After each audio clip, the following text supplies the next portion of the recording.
సంఘం గోరంత కర్మకి కొండంత ప్రతిఫలం. ఆచరణ చిన్నదే, కానీ దాని ప్రతిఫలం అల్లాహ్ వద్ద చాలా ఘనత కలిగినది. ప్రవక్త సల్లల్లాహు అలైహి వసల్లం వారు తెలియజేశారు, ఇన్నమల్ అమాలు బిన్నియాత్, మీరు చేసేటటువంటి కార్యాలన్నీ కూడా మీ మనో సంకల్పాలపై ఆధారపడి ఉంటాయి అని చెప్పారు. సోదరులారా, ప్రవక్త సల్లల్లాహు అలైహి వసల్లం వారు అన్నారు, లా తహ్కిరన్న మినల్ మఅరూఫ్ షయ్యన్, ఏ యొక్క సత్కార్యాన్ని కూడా మీరు అల్పమైనదిగా భావించకండి. చివరికి మీ సోదరుని నగుమోముతో పలకరించటాన్ని కూడా, చిరునవ్వుతో పలకరించటాన్ని కూడా చిన్నదిగా తలపోయి కాకండి అని ప్రవక్త సల్లల్లాహు అలైహి వసల్లం వారు చెప్పారు. సోదరులారా, మన సంకల్పం మీద ఏదైనా ఆధారపడి ఉంటుంది. మీలో అల్లాహ్ మార్గంలో షహీద్ అయిపోవాలి అన్నటువంటి సంకల్పం ఎంతమందికి ఉంది? నిజంగానే ఎవరికైనా నేను అల్లాహ్ మార్గంలో మరణించాలి, వీర మరణం పొందాలి, చనిపోవాలి అన్నటువంటి కోరిక మీలో కనుక నిజంగా ఉంటే కనుక మీరు మంచం మీద మరణించినా సరే మీరు అమర వీరత్వం పొందిన దాని కిందే లెక్క. ఆ యొక్క సవాబ్ మీకు దొరికిపోతుంది. సోదరులారా, సహీ ముస్లిం, అబూ దావుద్ ఈ రెండు హదీసు గ్రంథాల్లో ఉమ్మే వరకా రదియల్లాహు అన్హా గురించి వచ్చింది. ఈమె ఒక అన్సారియా మహిళ. ప్రవక్త ముహమ్మద్ సల్లల్లాహు అలైహి వసల్లం వారు మక్కా విడిచిపెట్టి మదీనాకు వస్తున్నారని తెలియగానే ఎంతో సంతోషంతో ఎదురు చూస్తున్నటువంటి వేలాది మంది ముస్లింలలో ఉమ్మే వరకా రదియల్లాహు అన్హా కూడా ఒకరు. ప్రవక్త సల్లల్లాహు అలైహి వసల్లం రాక ముందే ఆమె ఇస్లాం స్వీకరించింది. అల్హమ్దులిల్లా, ఖురాన్ గ్రంథాన్ని కంఠస్థం చేసింది. అల్హమ్దులిల్లా, చాలా గొప్ప విద్యావంతురాలు, తక్వాపరురాలు, సదాచరణ కలిగినటువంటి స్త్రీ. ప్రవక్త ముహమ్మద్ సల్లల్లాహు అలైహి వసల్లం వారు ఆమెను ధార్మికంగా ఎంతగానో మెచ్చుకున్నారు, ఎంతగానో కొనియాడారు. స్త్రీలకు ఆమెను ఇమామతుగా నియమించేశారు ప్రవక్త సల్లల్లాహు అలైహి వసల్లం వారు. ఆమె యొక్క తక్వా, ఆమె యొక్క విద్యను, ఆమె యొక్క ధర్మ పారాయణతను చూసి ప్రవక్త గారు స్త్రీలకు ఆమెను ఇమాంగా నియమించేశారు. అల్హమ్దులిల్లా, ఎందరో స్త్రీలు ఆమె వద్దకు వచ్చి విద్య నేర్చుకునేవారు. ప్రవక్త సల్లల్లాహు అలైహి వసల్లం వారు ఆమెను ఎంతగానో అభిమానించేవారు. ఎప్పుడైనా ప్రయాణం వెళ్ళినా ఆమె ఇంట కాసేపు కూర్చొని వచ్చేవారు, అంతగా అభిమానించేవారు. అలాంటి ఉమ్మే వరకా రదియల్లాహు అన్హాకు విద్య నేర్చుకోవటంతో పాటు ఖురాన్ హదీసు బోధన ఇంకా నాలో అభివృద్ధి చెందించుకోవాలన్నటువంటి ఒక కుతూహలంతో పాటు నేను అల్లాహ్ మార్గంలో షహీద్ అయిపోవాలి అన్నటువంటి ఒక కోరిక బలంగా ఉండేది ఆమెలో.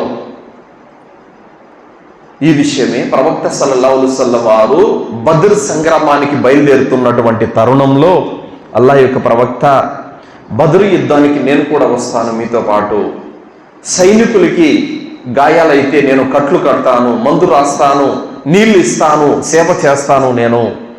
నాకు అల్లాహ్ మార్గంలో చనిపోవాలన్నటువంటి కోరిక నాకు బలంగా ఉంది ప్రవక్త, దయచేసి నా కోరికను మన్నించండి అడిగింది. ప్రవక్త ముహమ్మద్ సల్లల్లాహు అలైహి వసల్లం వారు, ఉమ్మే వరకా, నువ్వు నీ ఇంట్లోనే ఆగిపో, నువ్వు యుద్ధానికి రావద్దు అని చెప్పారు. ప్రవక్త సల్లల్లాహు అలైహి వసల్లం వారి యొక్క మాట మీద గౌరవంతో, విధేయతతో ఆమె ఇంట్లోనే ఆగిపోయింది. అల్హమ్దులిల్లా, కొంతకాలానికి మళ్ళీ ఒక యుద్ధం సన్నాహాలు జరుగుతూ ఉంటే అప్పుడు కూడా అల్లాహ్ యొక్క ప్రవక్త, నేను మీతో పాటు యుద్ధానికి వస్తాను, వీరత్వం పొందాలన్నటువంటి కోరిక నాది, నేను అల్లాహ్ మార్గంలో షహీద్ అయిపోవాలి, యుద్ధానికి వస్తే తప్ప నేను ఇంక వేరే మార్గంలో షహీద్ అయిపోయే అవకాశం నాకు లేదు ప్రవక్త, దయచేసి నా కోరికను మన్నించండి అని ఎంతగానో బతిమలాడుకుంటుంది. ఆ సందర్భంగా ప్రవక్త సల్లల్లాహు అలైహి వసల్లం వారు కొందరి సహచరులను వెంటబెట్టుకొని ఉమ్మే వరకా రదియల్లాహు అన్హా ఇంటికి వెళ్ళారు. అక్కడ కాసేపు కూర్చున్నారు. ఉమ్మే వరకా రదియల్లాహు అన్హా యొక్క ధార్మికతను గురించి సహాబీలకు చెప్పారు. ఆ సందర్భంగా ప్రవక్త గారు అన్నారు, ఉమ్మే వరకా, అల్లాహ్ సుబ్హానహు వ తఆలా నీ మొరను విన్నాడు, నీ మొరను విన్నాడు. నువ్వు ఏదైతే షహీద్ అయిపోవాలనుకుంటున్నావు అల్లాహ్ మార్గంలో, ఆ షహాదత్ అల్లాహ్ నీకు ప్రసాదించాడు. అల్లాహ్ నా వద్దకు వహీ పంపాడు. నువ్వు అమరత్వం పొందుతావు. అయితే ఏ యుద్ధానికి నువ్వు రావాల్సిన అవసరం లేదు. నువ్వు నీ ఇంట్లోనే ఉండు. నీ ఇంట్లో ఉండగానే అల్లాహ్ సుబ్హానహు వ తఆలా నీకు షహీద్ దర్జాని చేస్తాడు. నువ్వు అల్లాహ్ మార్గంలో షహీద్ అయిపోతావు. నువ్వు అమరత్వం పొందుతావు. నీ ఇంట్లోనే ఉండు అని చెప్పారు ప్రవక్త సల్లల్లాహు అలైహి వసల్లం వారు. సోదరులారా, ప్రవక్త ముహమ్మద్ సల్లల్లాహు అలైహి వసల్లం వారు చనిపోయారు. తర్వాత అబూబకర్ రదియల్లాహు అన్హు వారు ఖలీఫా అయ్యారు. ఆయన కూడా కన్ను మూశారు, వెళ్ళిపోయారు.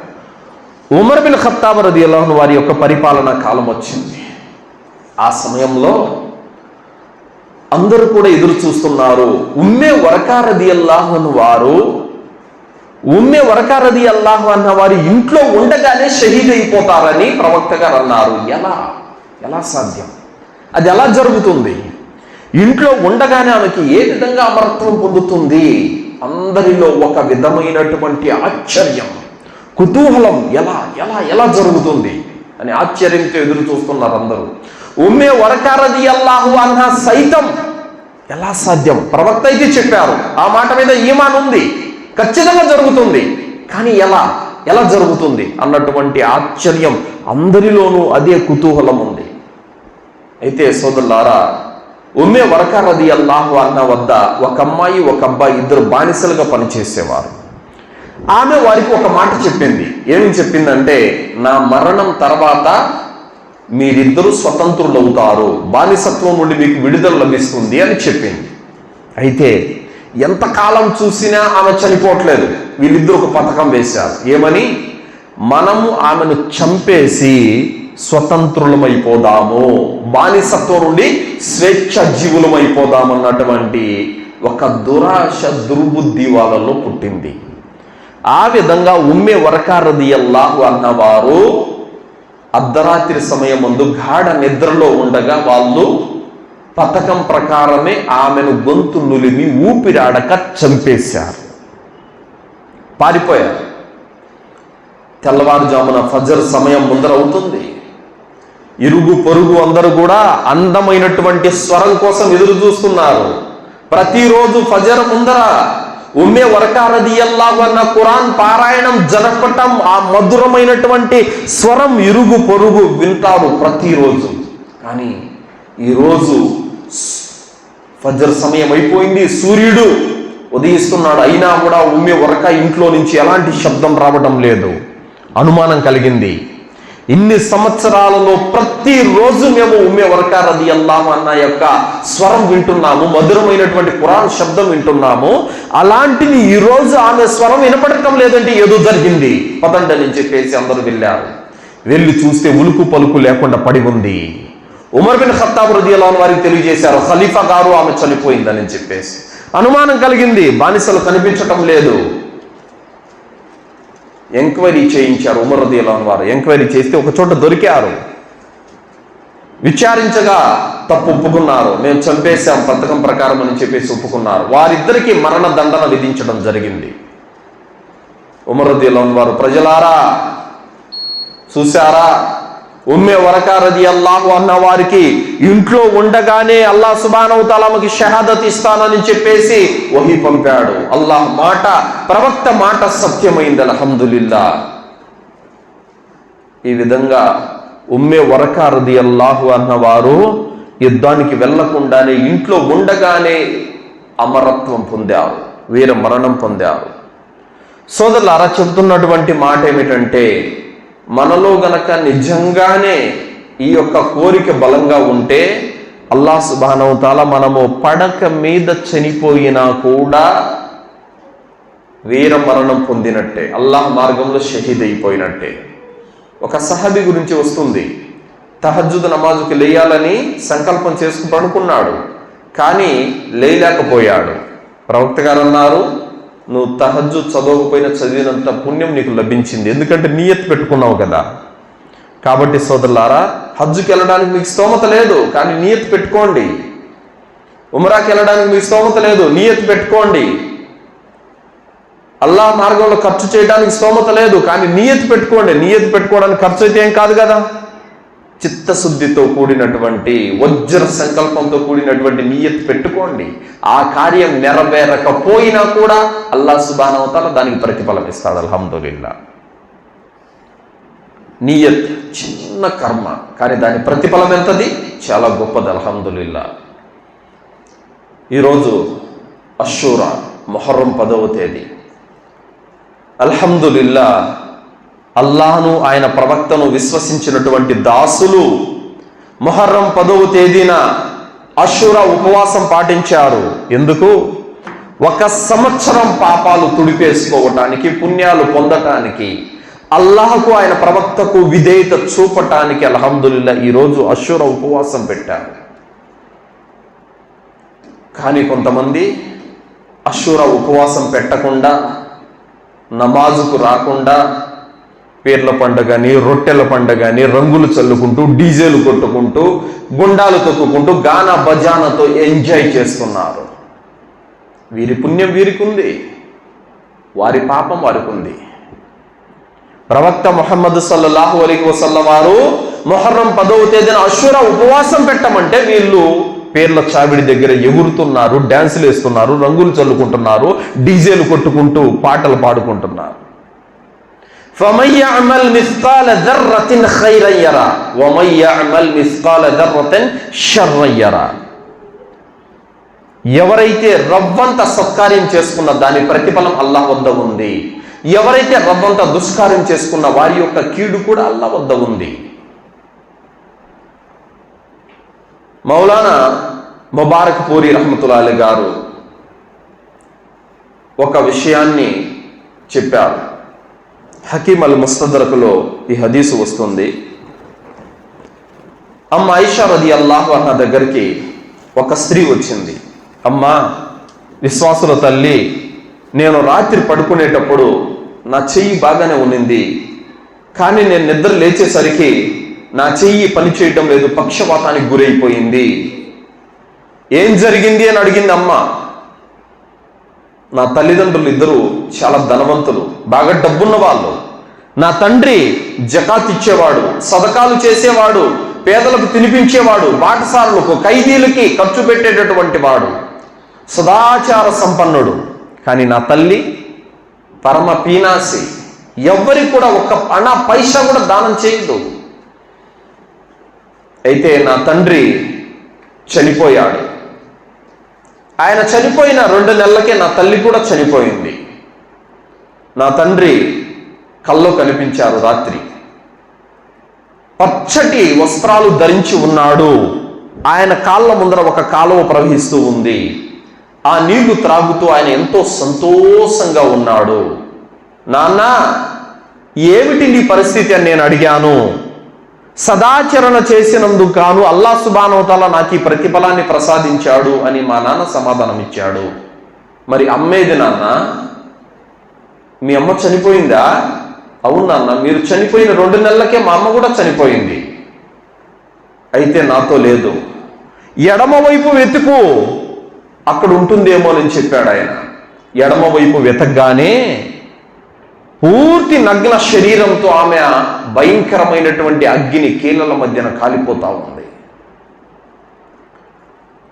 ఆమె శరీరం మీద ఎలాంటి వస్త్రం లేదు, నడుముకు కేవలము అతుకులు ఉన్నటువంటి చిరిగిపోయిన ఒక ముతక మాసిపోయిన బట్ట కొంచెం ఉంది. ఆమె చేతిలో కొవ్వుతో కూడినటువంటి ఒక మాంసపు ముద్ద ఉంది. ఆమె ఏడుస్తూ దాహం దాహం దాహం దాహం అంటుంది. అమ్మా, నీ కాళ్ళ ముందర ఒక కాలువ ప్రవహిస్తూ ఉంది కదా, నీళ్లు తాగొచ్చు కదా. తల్లి అంటుంది, ఆ నీళ్లు తాగే అనుమతి నాకు లేదు. దాహం దాహం అంటుంది, ఏడుస్తుంది. అప్పుడు ఈమె సరేనమ్మా, ఆ నీళ్లు నేను నీకు తాపిస్తానని చెప్పేసి ఆ నీళ్లు త్రాపించటానికి ఆమె చేతితో నీళ్లు తీసి తన తల్లి నోటికి అందించింది. కుడివైపు నుండి శబ్దం వినపడింది. ఎవరైతే ఆ పాపిష్టురాలికి నీళ్లు అందించారో వారి చెయ్యి పక్షవాతానికి గురవుగాక, పక్షవాతానికి గురవుగాక అని 2 సార్లు శపించారు. టక్కున నాకు మెలకం వచ్చింది. చూస్తే నా చెయ్యి పనిచేయటం లేదు. అప్పుడు అమ్మ ఆయిషా రలియల్లాహు అన్హా వారు అడిగారు, మరి నీ తల్లి చేతిలో ఆ కొవ్వుతో కూడిన మాంసపు ముద్ద సంగతి ఏంటి అని అడిగింది. విశ్వాసుల తల్లి, నాకు బాగా గుర్తుంది, మా నాన్నగారు ఒక ఎద్దును కోశారు, పేద సాధలకు అందరికీ పంచారు. కానీ ఒక బిచ్చగాడు వచ్చాడు. బిచ్చగాడు వచ్చి మాంసం ఇమ్మని అడిగాడు. నా తల్లికి ఆ మాంసం ఇవ్వడానికి బుద్ధి పట్టక వేస్ట్, పనికిరాని కొవ్వు కొంత ఓ పిడికెడు తీసి అతని చేతిలో పెట్టింది. మరి ఆ బట్ట సంగతి ఏంటి అని అమ్మ ఆయిషా రలియల్లాహు అన్హా వారు అడిగారు. నాకు బాగా గుర్తుంది తల్లి, ఒకానొక సందర్భంలో శరీరం మీద బట్టలు లేనటువంటి ఒక నిరుపేద వచ్చాడు మా ఇంటికి. అమ్మా, కప్పుకోవటానికి ఏదైనా ఒక బట్ట దానం చేయండి అని అడిగాడు. మా ఇంట్లో అనేక బట్టలు ఉన్నాయి, కానీ నా తల్లికి మనసొప్పక పిసినారితనంతో చిరిగిపోయినటువంటి, రంధ్రాలు పడి ఉన్నటువంటి ఓ ముతక బట్ట, మాసిపోయిన ఒక చిన్న పేలిక బట్ట విసిరేసింది. ఈరోజు నరకంలో ఆ చిరిగిపోయిన బట్టనే కట్టుకొని ఆమె కేకలు పెడుతోంది. ఇదమ్మా జరిగిందని చెప్పి అమ్మ ఆయిషా రలియల్లాహు అన్హా వారికి వినిపించగానే అమ్మ ఆయిషా రలియల్లాహు అన్హా సూరా జిల్జాలో ఈ ఆయతులు చదివారు. ఫమన్ యఅమల్ మిస్కాల దర్రతిన్ ఖైరన్ యరా వమన్ యఅమల్ మిస్కాల దర్రతిన్ షర్రన్ యరా. ఎవరు రవ్వంత పుణ్యం సంపాదించుకున్న దాని ప్రతిఫలం పొందారు మీ నాన్నలాగా. ఎవరైతే రవ్వంత దుష్కార్యం చేసుకున్నారో వారు దాని కీడును కూడా సంపాదించుకున్నారు మీ అమ్మలాగా అని అమ్మ ఆయిషా రలియల్లాహు అన్హా వారు చెప్పారు. సోదరులారా, సోదరిమణులారా, మనం చేసేటటువంటి కార్యం యొక్క ప్రతిరూపం తీర్పు దినం రోజున దాని రూపం మన కళ్ళ ముందర కనిపిస్తుంది. కావున మనం ఎత్తి పెట్టుకున్నది, మనం తిన్నది, మనం తాగినది కాదు. మనం చేస్తున్నటువంటి దానం ఎంతదైనా సరే ఏ ఉద్దేశంతో చేస్తున్నాం, ఎలాంటి సంకల్పంతో చేస్తున్నాం అన్నది ప్రధానమైనటువంటి విషయం. కాబట్టి సత్కార్యం అనేది చిన్నదైనా పెద్దదైనా కూడా దాని ప్రతిఫలం మాత్రం అల్లాహ్ దృష్టిలో చాలా గొప్పది. సోదరులారా, చిన్న సత్కార్యం, పెద్ద ప్రతిఫలం, చాలా విషయాలు ఉన్నాయి. హదీసులలో లెక్కలేనన్ని విషయాలు వచ్చాయి. దువ్వాలలో ఉన్నాయి, రోజువారీ ఆచరణల్లో ఉన్నాయి, చాలా విషయాలు ఉన్నాయి. కొన్నింటిని ఇన్షాల్లా నేను మీ ముందు తెలియజేస్తాను. సూరే నిస్సా 86వ ఆయతలో అల్లాహ్ సుబ్హానహు వ తఆలా తెలియజేశాడు, వఇదా హుయ్యుతుం బిహి తహియ్యతిన్ ఫహయ్యు బిఅహ్సన మిన్హా ఔ అరుద్దుహా. ప్రజలారా, మీకు ఎవరైనా సలాం చేసినప్పుడు అతి ఉత్తమోత్తమైన రీతిలో మీరు సలాముకు జవాబు ఇయ్యండి, లేదా అదే రీతిలోనైనా మీరు సలాముకు జవాబు పలకండి అని అల్లాహ్ సుబ్హానహు వ తఆలా తెలియజేశారు. సోదరులారా, దైవ ప్రవక్త ముహమ్మద్ సల్లల్లాహు అలైహి వసల్లం వారు ఈ సలాం యొక్క పుణ్యాల గురించి చెప్పారు. ఒక వ్యక్తి వచ్చాడు, అస్సలాము అలైకుం అన్నారు, ఆషరా 10 అన్నారు. ఇంకో వ్యక్తి వచ్చాడు, అస్సలాము అలైకుం వరహ్మతుల్లా అన్నారు, 20 అన్నారు. మరో వ్యక్తి వచ్చాడు, అస్సలాము అలైకుం వరహ్మతుల్లాహి వబరకాతు 30 అన్నారు. అల్లాహ్ యొక్క ప్రవక్త 10 ఏమిటి, 20 ఏమిటి, 30 ఏమిటి? ఎవరైతే అస్సలాము అలైకుం అన్నారో వారికి 10 పుణ్యాలు లభించాయి. ఎవరైతే అస్సలాము అలైకుం వరహ్మతుల్లా అన్నారో వారికి 20 పుణ్యాలు లభించాయి. ఎవరైతే అస్సలాము అలైకుం వరహ్మతుల్లాహి వబరకాతు అన్నారో వారికి 30 పుణ్యాలు లభించాయి అని అన్నారు. సోదరులారా, మనం ఎక్కడైనా సరే ఇంట్లో వెళ్ళేటప్పుడు, స్నేహితులను కలిసేటప్పుడు, బజారుకి వెళ్ళేటప్పుడు, ఒక ముస్లిం రోడ్డు మీద ఎక్కడ కనిపించినా కూడా మనం సలాం చెప్తాం. ఆ సలాం చెప్పేటప్పుడు ఏదో నామకే వాస్తిగా చెయ్యి ఆడించడమో తల ఊపటమో కాకుండా అస్సలాము అలైకుం వరహ్మతుల్లాహి వబరకాతు అని అతి ఉత్తమంగా మనం సలాం చెబితే గనక జస్ట్ 2 సెకండ్ల మాటకి 30 పుణ్యాలు ఇట్టే మీ ఖాతాలో పడిపోతాయి. అల్హమ్దులిల్లా. అంటే ఘోరంత కర్మ, కానీ ప్రతిఫలం ఎంతది? అలా నువ్వు రోజులో ఎన్నిసార్లు సలాం చెప్తావు? ఎన్ని 30లు లెక్కేసుకోండి. మరి అంతటి ఘనత కలిగినటువంటి పుణ్యాన్ని కూడా మనం ఆ సలాం చెప్పే దాంట్లో కూడా సోమరితనం వహిస్తూ చెయ్యాడించడం, తలాడించడం, ఇది పద్ధతి కాదు. అస్సలాము అలైకుం వరహ్మతుల్లాహి వబరకాతు, పూర్తి సలాం ఉత్తమంగా పలికినట్లయితే 30 పుణ్యాలు ఒక్క సలాంతోనే మనకు దొరికిపోతాయి సోదరులారా. అబ్దుల్లా బిన్ ఉమర్ రదియల్లాహు అన్హు వారు అంటున్నారు, మేము సలాం యొక్క పుణ్యాన్ని సంపాదించడానికే మా సోదరులకు సలాం చెప్పడానికి మార్కెట్కి వెళ్ళే వాళ్ళము అంటున్నారు ఆయన. చూసారా, కేవలం సలాం పుణ్యం పొందడానికి మాత్రమే, ఆయనకి ఏం పని లేదు మార్కెట్లో, కేవలం సలాం యొక్క పుణ్యాన్ని పొందడానికి ఆయన మార్కెట్కి వెళ్ళేవారు. ఎవరో ముస్లింలంతా అక్కడ కనిపిస్తారో సలాం చేసుకోవచ్చు అని చెప్పి అంత తపన, అంత ఆతృత వాళ్ళలో ఉండేది సోదరులారా. అలాగే సోదరులారా, జనాజా నమాజులో పాల్గొనడం కూడా కార్యం చిన్నదే, కానీ దాని ప్రతిఫలం పెద్దది సోదరులారా. ప్రవక్త ముహమ్మద్ సల్లల్లాహు అలైహి వసల్లం వారు అంటున్నారు, మన్ షహిదల్ జనాజత హత్తా యుసల్ల అలైహా ఫలహు కిరాతున్ వమన్ షహిదహ హత్తా తద్ఫన ఫలహు కిరాతాని. ఎవరైతే ఒక ముస్లిం చనిపోతే అతని జనాజా నమాజులో పాల్గొనే వారికి ఒక కిరాతు పుణ్యం లభిస్తుంది. మరెవరైతే జనాజా నమాజ్ చదవటంతో పాటు అతన్ని ఖననం చేసే వరకు ఎవరైతే ఉంటారో 2 కిరాతుల పుణ్యం లభిస్తుంది అని ప్రవక్త సల్లల్లాహు అలైహి వసల్లం వారు చెప్పారు. సహాబీలు అడిగారు, అల్లాహ్ యొక్క ప్రవక్త, కిరాత్ అంటే ఏమిటి? మిస్లుల్ జబలైనిల్ అదీమైన్, మహాపర్వతాలు 2 పర్వతాలతో సమానము కిరాత్ అంటే అని అన్నారు. 2 కిరాతులు అంటే 2 మహా పెద్ద పర్వతాలు, అంతటి పుణ్యం మీకు వచ్చేస్తుంది. జస్ట్ జనాజా నమాజు 5 నిమిషాలు, ఆ ఖననం చేయటం 10 నిమిషాలు, 15 నిమిషాలు మనము సమయం తీస్తే గనక 2 మహాపర్వతాలంతటి పుణ్యం మనకు లభిస్తుంది. ఇదే గోరంత కర్మకి కొండంత ప్రతిఫలం అంటే ఏమిటి? ఇలాంటి కార్యాల ద్వారానే మనకు పుణ్యము లభిస్తుంది సోదరులారా.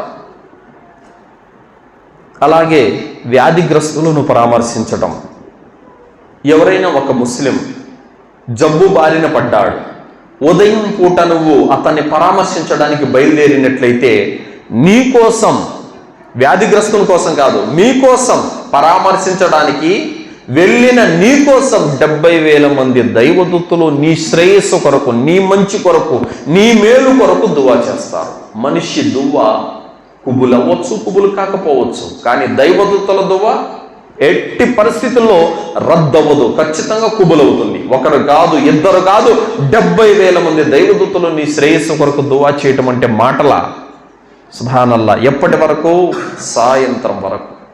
మరి సాయంత్రం వెళ్తే ఉదయం వరకు. మరి అంత ఔన్నత్యము ఉంది అల్హమ్దులిల్లా. కాబట్టి సోదరులారా, రోగిని పరామర్శిస్తే దైవదూతలు మీకోసం దువా చేస్తారు. తర్వాత స్వర్గంలో నీ కోసం పండ్లు ఫలాలను ఏరి ఉంచటం జరుగుతుంది. స్వర్గంలో ఆతిథ్యం ఇవ్వబడుతుంది సోదరులారా. మరియు ఆ రోగి హృదయంలో మీ పట్ల ప్రేమానురాగాలు జనిస్తాయి. ఆ కుటుంబీకులు కూడా మీ పట్ల ఎంతో సంతోషిస్తారు. కానీ ఈరోజు మనకు టైం లేదు, టైం వెళ్ళట్లేదు. ఛాయ్ దగ్గర గంట కూర్చోవడానికి టైం ఉంది.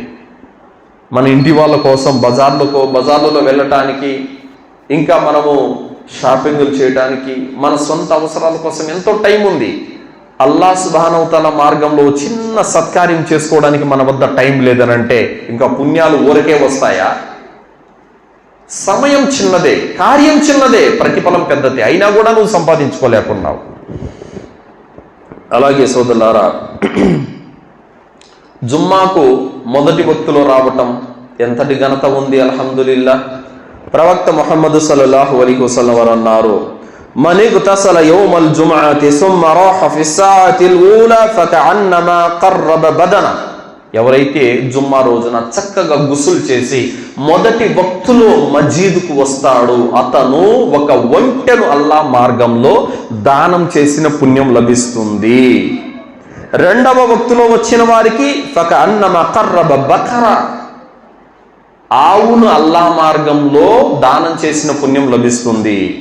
మరి మూడవ వక్తులో వచ్చిన వారికి ఫకఅన్నమా ఖర్రబ కబ్ష, పొట్టేలును అల్లాహ్ మార్గంలో దానం చేసిన పుణ్యం అతనికి లభిస్తుంది. మరి 4వ వక్తులో వచ్చిన వానికి ఫకన్నమ కర్రబ దజాజ, కోడిని అల్లాహ్ మార్గంలో దానం చేసిన పుణ్యం అతనికి లభిస్తుంది. మరి 5వ వక్తులో వచ్చిన వానికి ఫకన్నమ కర్రబ బైద, కోడి గుడ్డును అల్లాహ్ మార్గంలో దానం చేసిన పుణ్యం లభిస్తుంది.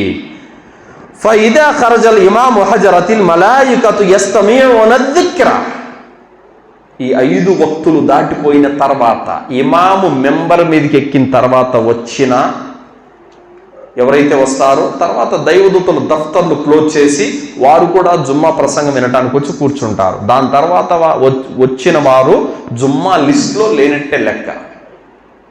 ఒంటెను కుర్బానీ ఇవ్వడం అంటే 80-70 వేలు అవుతుంది. ఒక ఒంటె మీరు కొనాలంటే, ఒక ఆవు మీరు కొనాలంటే 40 వేలు అవుతుంది. ఒక పొట్టేలు కొనాలంటే 20 వేలు అవుతుంది. మరి అంతటి ఔన్నత్యం కలిగినటువంటి జుమ్మా రోజు కూడా రావట్లేదు అని అంటే అర్థం ఏమని? జుమ్మా రోజు ఎంత ఘనత ఉంది, దువా పువ్వులయ్యేటువంటి ఉత్తమమైన సమయం జుమ్మా ముందర ఉంది. సూర్య కహఫ్ చదవాలి, దరూద్ చదవాలి, దువా చేసుకోవాలి, ఎన్నో సున్నతులు ఉన్నాయి. ఆ అన్ని సున్నతులు కోల్పోయి చివరిలో వస్తే లాభం ఏముందండి? మరి నువ్వు చేసేది ఏమీ లేదు, డబ్బు ఖర్చు పెట్టాల్సిన అవసరం లేదు. ఒంటెను నువ్వు కొని అల్లాహ్ మార్గంలో దానం చేసినంత పుణ్యం నీకు వస్తుందంటే మరి నువ్వు చేయాల్సిందేంది? ఓ 20 నిమిషాలు ముందర రావటం అంతే. మరి ఆ చిన్న కర్మలు కూడా చేసుకోలేకపోతే ఏ విధంగా మనం పరలోకంలో అల్లాహ్ వద్ద జన్నత్ అడుగుతాము? ఏ విధంగా అల్లాహ్ మనల్ని మన తప్పులను మాఫ్ చేస్తాడు? ఒకసారి ఆలోచించండి. అలాగే సోదరులారా, దారిలో హానికరమైన వస్తువులను తొలగించడం, ఇది కూడా చాలా చిన్న సత్కార్యం. ప్రవక్త ముహమ్మద్ సల్లల్లాహు అలైహి వసల్లం వారు తెలియజేశారు, అల్ ఈమాను బిద్ఉన్ వ సబఊన శుఅబతన్ ఇలాహ ఖౌలు లా ఇలాహ ఇల్లల్లాహ్ వ అద్నా ఇమాతతుల్ అదా అనిత్ తరీక్. ఈమానుకు 70కి పైగా శాఖలు ఉన్నాయి, 70కి పైగా దర్జాలు ఉన్నాయి. అందులో మొట్టమొదటిది ఔన్నత్యం కలిగినది లా ఇలాహ ఇల్లల్లాహ్ అయితే, చివరి దర్జా దారిలో ప్రజలు నడిచే దారిలో హానికరమైన వస్తువులను తొలగించటము అని ప్రవక్త సల్లల్లాహు అలైహి వసల్లం వారు చెప్పారు. వయుమీతుల్ అదా అని తరీకి సదకా, మరియు దారిలో హానికరమైన వస్తువులను తొలగించడము సదకా, పుణ్యకార్యము అని ప్రవక్త సల్లల్లాహు అలైహి వసల్లం వారు చెప్పారు. ఒక వ్యక్తి ప్రజలు నడిచే దారిలో ఓ చెట్టు కొమ్మ అలా వంగి ఉంది. అది వచ్చిపోయే ప్రజలకి ఇబ్బందికరంగా మారింది. ఒక ముస్లిం ఏం చేశాడంటే, ఈ చెట్టు కొమ్మ వచ్చిపోయే వారికి చాలా ఇబ్బందికరంగా ఉందని ఆ చెట్టు కొమ్మను నరికేసి పక్కన పడేశాడు. అల్లాహ్ సుబ్హానహు వ తఆలా అతను చేసిన ఆ ఘోరంత చిన్న కర్మకు ప్రతిఫలంగా అతన్ని జన్నత్ ఇచ్చేశాడు. అల్హమ్దులిల్లాహ్. చిన్న కర్మలే మన సంకల్పాన్ని బట్టి మనల్ని జన్నత్కి తీసుకెళ్లేంత దర్జాకి తీసుకెళ్తాయి సోదరులారా. మరి ప్రవక్త సల్లల్లాహు అలైహి వసల్లం వారు అన్నారు, ఒక వ్యక్తి దారిలో ఉన్న ముళ్ళును తొలగించాడు, ప్రజలకు హాని కలిగిస్తుందని అల్లాహ్ అతన్ని మెచ్చుకొని అతని పాపాలన్నీ మాఫ్ చేశాడు. అల్హమ్దులిల్లాహ్. చాలామంది అంటా ఉంటారు క్రైస్తవ సోదరులు, మా యేసు కరుణామయుడు, అల్లాహ్ ఎంతసేపు నరకంలో వేస్తాను, కాలుస్తాను, శిక్షిస్తాను అంటున్నాడు, మా కరుణామయుడు చూడండి అని చెప్పేసి చాలామంది చెప్తూ ఉంటారు. ఏ గ్రంథాలలో అయినా, ఎంత గొప్పవారైనా ఇలాంటి చిన్న చిన్న వాటికి, దారిలో ముళ్ళు తీసి పడేసినందుకు, కుక్కకు నీళ్లు తాపించినందుకు, పాపాత్ముల పాపాలన్నీ సమూలంగా తుడిచేసి జన్నతుకు పంపించినట్టు మీ గ్రంథాల్లో చూపండి, చూపండి. ఎక్కడా లేదు.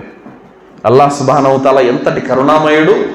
చిన్న ముళ్ళును తొలగించి పక్కన పడేసినందుకు జన్నత్ ఇచ్చాడు. చెట్టు కొమ్మను నరికినందుకు అతనికి జన్నత్ ఇచ్చాడు. దారిలో హానికరమైన వస్తువులు తొలగించినందుకు వాళ్ళకి స్వర్గం ఇస్తున్నాడు.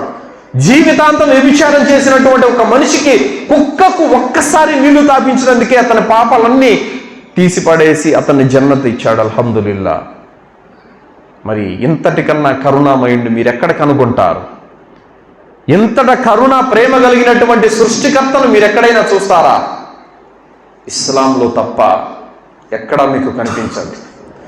కాబట్టి సోదరులారా, అల్లాహ్ సుబ్హానహు వ తఆలా చిన్న కర్మకే పెద్ద ప్రతిఫలాన్ని ఇస్తానంటున్నాడు. చేసుకునే దాంట్లో మనం ముందుండాలి. అలాగే ప్రవక్త ముహమ్మద్ సల్లల్లాహు అలైహి వసల్లం వారిపై దరూద్ పఠించడం దాని ఘనత ఏమిటంటే, అల్లాహుమ్మ సల్లి అలా ముహమ్మదిన్ వ అలా ఆలి ముహమ్మద్ కమా సల్లైత అలా ఇబ్రాహీమ వ అలా ఆలి ఇబ్రాహీమ ఇన్నక హమీదుమ్ మజీద్. అల్లాహుమ్మ బారిక్ అలా ముహమ్మదిన్ వ అలా ఆలి ముహమ్మద్ కమా బారక్త అలా ఇబ్రాహీమ వ అలా ఆలి ఇబ్రాహీమ ఇన్నక హమీదుమ్ మజీద్. 7 లేదా 8 సెకండ్లు దీనికి టైం సరిపోతుంది. ఈ చిన్న దరూద్ చదవటానికి 7 లేదా 8 సెకండ్లు మాత్రమే టైం సరిపోతుంది. మరి దాని ప్రతిఫలం ఏమిటి సోదరులారా? ప్రవక్త సల్లల్లాహు అలైహి వసల్లం అన్నారు, మన్ సల్ల అలయ్య వాహిదతన్ సల్లల్లాహు అలైహి అష్రన్. ఎవరైతే ఒక్కసారి ప్రవక్త ముహమ్మద్ సల్లల్లాహు అలైహి వసల్లం వారి మీద దరూద్ చదువుతాడో అతని మీద అల్లాహ్ 10 కారుణ్యాలను కురిపిస్తాడు. వహుత్తత్ అన్హు అష్రు ఖతీఅత్. మరియు అతని 10 పాపాలు మాఫ్ చేయబడతాయి. వరుఫిఅత్ లహు అష్రు దర్జాత్. మరియు అతని యొక్క 10 దర్జాలు స్థాయిలు పెంచబడతాయి. చూసారా? కేవలం 7-8 సెకండ్లు చదివే ఒక దరూద్కి 10 కారుణ్యాలు ప్రసాదించబడుతున్నాయి, 10 పాపాలు మాఫ్ అయిపోతున్నాయి, 10 దర్జాలు పెంచబడుతున్నాయి. చిన్న దువాతో మీరు ప్రవక్త మీద ఈ చిన్నపాటి దరూద్ పఠించినందుకే 3 రకాల లాభాలు మీకు దీంట్లో ఉన్నాయి. 10 కారుణ్యాలు అల్లా తరపు నుండి, 10 పాపాలు మాఫ్ అయిపోతున్నాయి, 10 దర్జాలు పెంచబడుతున్నాయి. మరి జుమ్మా రోజు మనం ముందుగా వచ్చి దరూద్ చదువుతూ కూర్చోవాలి. ఎన్నిసార్లు చదివితే అన్ని కారుణ్యాలు, ఎన్నిసార్లు చదివితే అన్ని పాపాలు మారిపోయిపోతాయి, ఎన్నిసార్లు చదివితే అన్ని దర్జాలు పెంచబడుతూ ఉంటాయి. అల్హమ్దులిల్లా. మరి చిన్న సత్కార్యం, దీని ప్రతిఫలం ఎంతది? చాలా గొప్పది. మరియు ప్రవక్త సల్లల్లాహు అలైహి వసల్లం వారు అన్నారు, ఎవరైతే దరూద్ చదువుతారో అత్యధికంగా వారు స్వర్గంలో నాతో పాటు ఉంటారని ప్రవక్త సల్లల్లాహు అలైహి వసల్లం వారు అన్నారు. మరి ప్రవక్తతో పాటు ఉండటం అనేది మాటలా? మరి అలాగే అజాన్ వినబడిన తర్వాత అల్లాహుమ్మ రబ్బ హాదిహి దావతి తామతి వస్సలాతిల్ ఖాయిమతి ఆతి ముహమ్మదనిల్ వసీలత వల్ ఫదీలత వబసు మకామ మహ్ముదనిల్లది వఅత్త. ఈ దువా, వసీల దువా ఎవరైతే చదువుతారో వారి కోసం ప్రవక్త సల్లల్లాహు అలైహి వసల్లం వారు తీర్పు దినం రోజున సిఫారసు చేస్తారు అల్లాహ్ దగ్గర. మరి అంతటి ఘనత ఉంది. అల్హమ్దులిల్లా. మరి ప్రవక్త నీ కోసం సిఫారసు చేస్తారు, నువ్వు ఆయన కోసం దువా చేస్తే. మరి ఇవన్నీ 1 కాదు 2 కాదు, లెక్కలేనన్ని చిన్నపాటి సత్కార్యాలు ఉన్నాయి. అవన్నీ చేసుకోవాలి.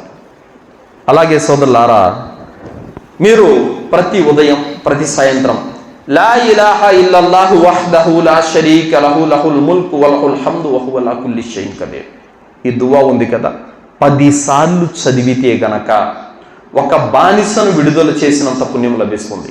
100 సార్లు చదివితే గనక 10 మంది బానిసలను విడుదల చేసినంత పుణ్యం లభిస్తుంది. ఏ బానిసలు?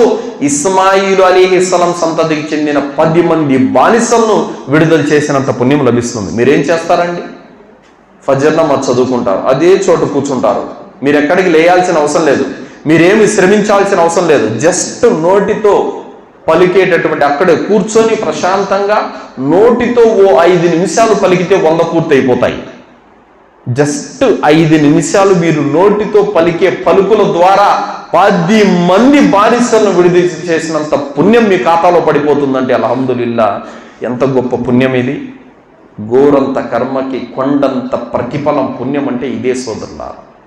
మరి అలాగే ఫజర్ నమాజ్ చదువుకొని ఇష్రాకు వక్తు వరకు ఎవరైతే అక్కడే ఉండి జిక్ర్ చేసుకుంటూ, మరి ఇష్రాకు వక్తు అయిపోయిన తర్వాత ఎవరైతే 2 రకాతులు నమాజ్ చదువుతారో ఉమ్రా హజ్జు చేసినంత పుణ్యం. ఇలా 1 2 కాదు, లెక్కలేనన్ని సత్కార్యాలు అల్హమ్దులిల్లా ఇస్లాంలో ఖురాన్ హదీసులో తెలుపబడ్డాయి సోదరులారా. కావున ఇలాంటి వాటికి మనం తప్పనిసరిగా ప్రాధాన్యతనివ్వాలి. ఇలాంటి వాటి ద్వారా మనం పుణ్యం అనేది సంపాదించుకోవాలి సోదరులారా. లేదంటే గనక మనం ఏ కార్యాలు చేయకుండా, ఏ పుణ్య కార్యాల కోసం మనం ప్రయత్నాలు చేయకుండా మనం మంచం మీద పడుకొని ఉంటే పుణ్యాలు మన ఖాతాలోకి రావు. చిన్నపాటి సత్కార్యాలైనా చేసుకోవాలి. మన వద్ద డబ్బులు లేదు, మన వద్ద ఎలాంటి ధన సంపత్తులు లేవు, చేసుకోలేమని ఆగిపోకూడదు.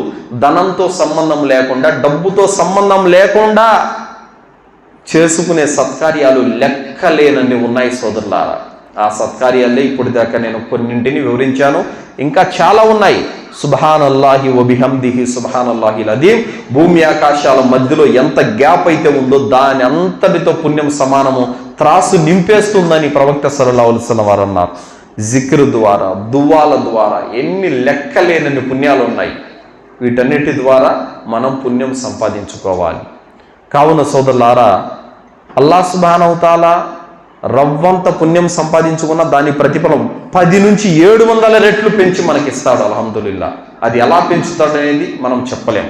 మనం అల్లాహ్ మార్గంలో 10 రూపాయలు దానం చేస్తే దాన్ని 10 రూపాయలు అలాగే పెట్టడు అల్లాహ్.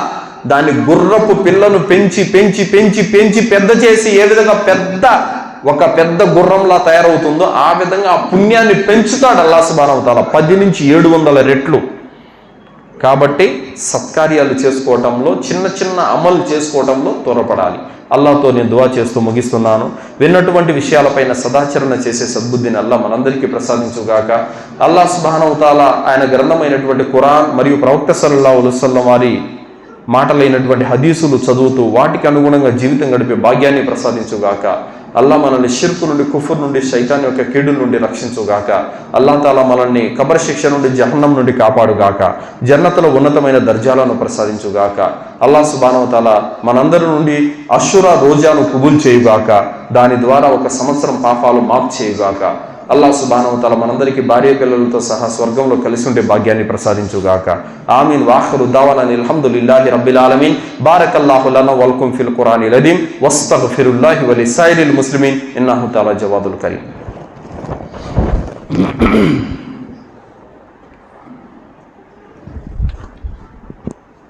ఇన్నల్ హమ్దులిల్లాహి నహ్మదుహు వ నస్తঈనుహు వ నస్తగ్ఫిరుహు వ ను'మిను బిహి వ నతవక్కలు అలైహి ونعوذ بالله من شرور أنفسنا ومن سيئات أعمالنا من يهده الله فلا مضل له ومن يضلله فلا هادي له وأشهد أن لا إله إلا الله وحده لا شريك له وأشهد أن محمدا عبده ورسوله أما بعد إن الله وملائكته يصلون على النبي يا أيها الذين آمنوا صلوا عليه وسلموا تسليما اللهم صل على محمد وعلى آل محمد كما صليت على إبراهيم وعلى آل إبراهيم إنك حميد مجيد اللهم بارك على محمد وعلى آل محمد كما باركت على إبراهيم وعلى آل إبراهيم إنك حميد مجيد اللهم اغفر للمؤمنين والمؤمنات والمسلمين والمسلمات الأحياء منهم والأموات إنك يا ربنا سميع قريب